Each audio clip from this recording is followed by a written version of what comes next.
Here we have the swing of Patrick Cantlay, winner of $15 million last night. Lots to like about this swing, and a couple of things worth talking about. So I guess first thing worth noting, over the last couple of weeks, he's been positioning his feet in an open position or to the left-hand side for a right-handed player.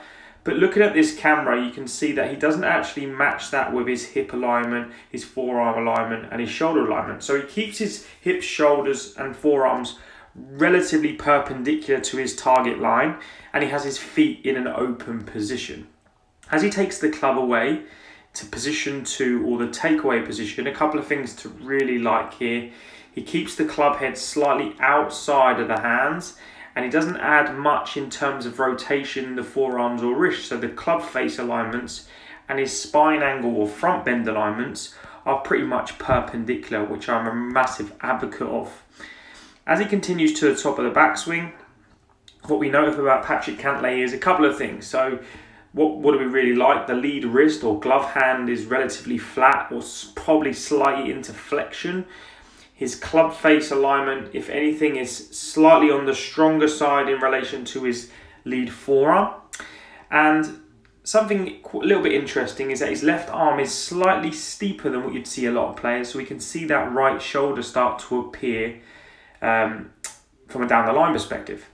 As he moves down to P5, which is left arm parallel to the ground, you can see when he gets his left arm parallel to the ground, the shaft pitch is actually a little bit steeper than what you'd see a number of modern players. But what he does really well from this position is he starts to shallow the club a little later than what you'd see someone like Jon Rahm, Justin Thomas. He shallows the club into the slot, where when we get to in between position 5 and 6, what we see is that the club dissects that right forearm, which is a really good reference for a lot of players. And you can see how the pitch of the shaft and the right forearm match up.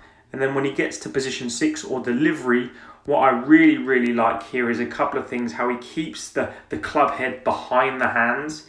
Again, you can see the toe is slightly turned over, almost perpendicular to his spine. So the club face is in a position to hit the ball. Now from here, because the club has remained back, it enables the lead side of his body, so the left side of Patrick Cantlay's body, to start pulling around out of the way. The club face is already lined up, and you can see he hits it from the inside with a very passive move through the ball. So lots to like about Patrick Cantlay. I mean, over the last couple of weeks, he's withstanded incredible pressure. He's held off Jon Rahm. And I massively believe a lot of that's down to the fact that he positions the club face relatively early on and does a lot of the work with his body, which is a way many modern players are moving, and I think a lot of more amateur or intermediate players can learn a lot from.